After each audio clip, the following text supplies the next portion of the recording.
Olá a todos, aqui é o professor Ronaldo Bastos e no vídeo de hoje, na aula de hoje, eu pretendo falar com vocês sobre teoria do impacto desproporcional. Preparei esse material para vocês, espero que gostem. Primeiro conceito, né? O que é a teoria do impacto desproporcional? Essa teoria sustenta que deve ser proibida toda e qualquer conduta que, ainda que não tenha uma intenção de discriminação, ela gere na prática efeitos negativos sobre determinados grupos ou indivíduos. Ainda que não haja intenção, a consequência dela seja gerar discriminações em determinados grupos ou efeitos negativos em determinados grupos ou indivíduos. Com essa teoria que surgiu lá nos Estados Unidos, a gente vai ver tudo isso, a gente percebe que, não é que a gente percebe, vocês vão ser levados a uma bifurcação teórica, que é a teoria do direito antidiscriminatório e é a teoria que, de um lado, existe uma discriminação direta, que é quando o agente que comete essa discriminação ele tem a intenção de praticar essa discriminação, e por outro, uma discriminação indireta, que é quando o agente não tem o dolo, não tem a intenção de praticar uma discriminação, só que a consequência dessa sua conduta gera discriminação. Beleza?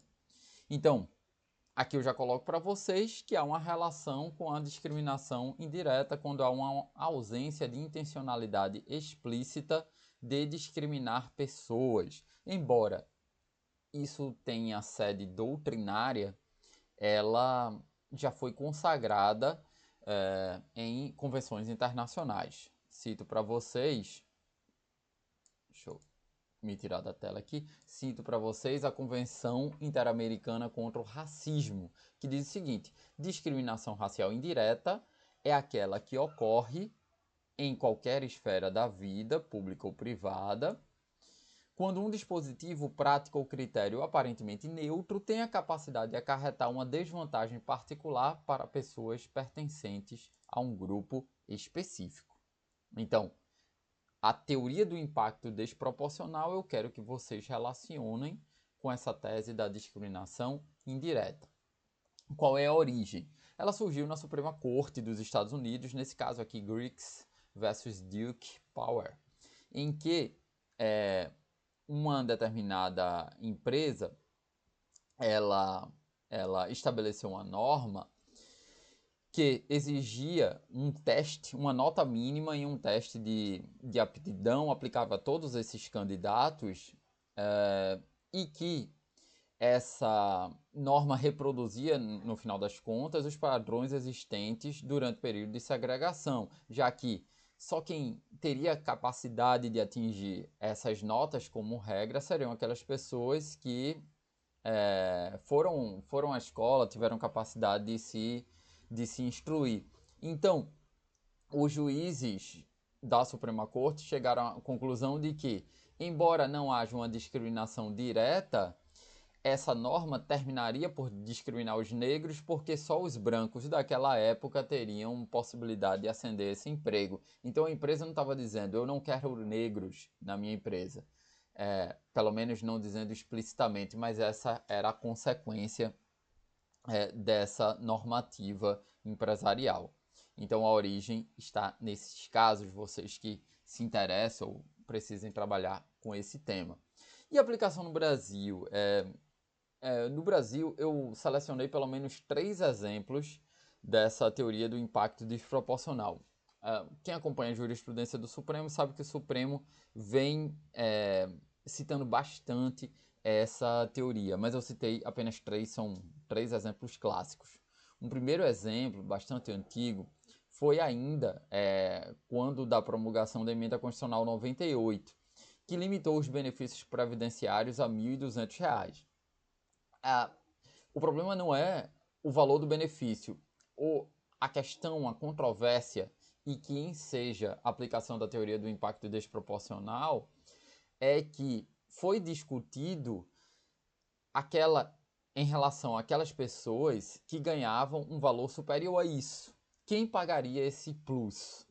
Quem pagaria isso que excedesse aos R$ 1.200? O Supremo considerou que, se fosse considerado que era o empregador que pagaria, essa regra aparentemente neutra, que era um limite a todos os benefícios, teria um efeito discriminatório no mercado de trabalho e impacto desproporcional sobre a empregabilidade da mulher, pois isso aumentaria os custos dessa empresa. Então esse é um primeiro exemplo para vocês entenderem a teoria do impacto desproporcional, como funciona.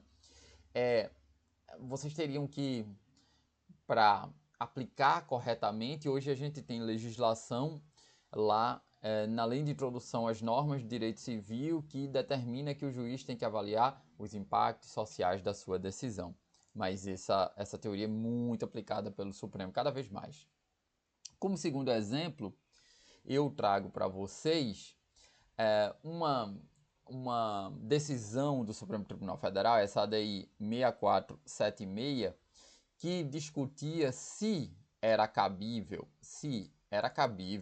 que houvesse uma adaptação razoável nas provas físicas, nos TAFs, né, testes de aptidão física, para pessoas com deficiência. Era razoável existir essa adaptação razoável? Era razoável.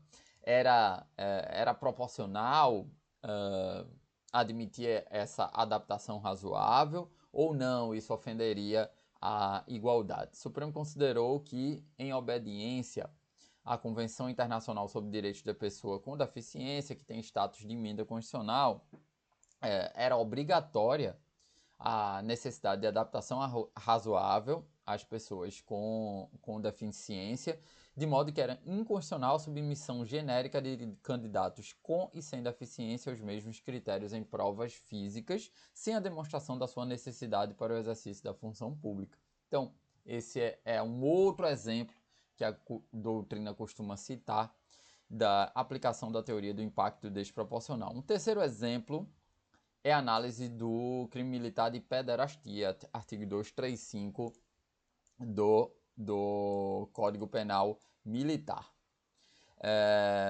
Esse artigo, ele não foi recepcionado pelo Supremo Tribunal Federal, pela Constituição Federal. O Supremo considerou que ele não foi recepcionado. Ele veda que militares pratiquem atos libidinosos, homossexuais ou não, em lugares sujeitos à administração militar.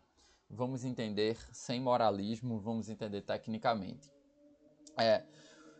O STF entendeu que ele não foi recepcionado, mas que na verdade, o STF entendeu que ele foi recepcionado, mas que as expressões alusivas à homossexualidade não foram recepcionadas. Veja como houve uma aplicação da teoria do impacto desproporcional. Foi utilizada pelo ministro Barroso, um ministro que utiliza muito essa teoria, no sentido de que torna-se assim evidente que o dispositivo, embora em tese aplicável indistintamente a atos libidinosos homo ou heterossexuais, é na prática empregado de forma discriminatória, produzindo maior impacto sobre militares gays. Esta é, portanto, uma típica hipótese de discriminação indireta, que eu falei para vocês, relacionada à teoria do impacto desproporcional, originária da jurisprudência da Corte norte-americana. Ok? Então, é esse o tema que eu quis trazer para vocês, teoria do impacto desproporcional, muito interessante para vocês utilizarem em suas petições mais profundas ou para entenderem essa aplicação por parte do Supremo Tribunal Federal. Grande abraço.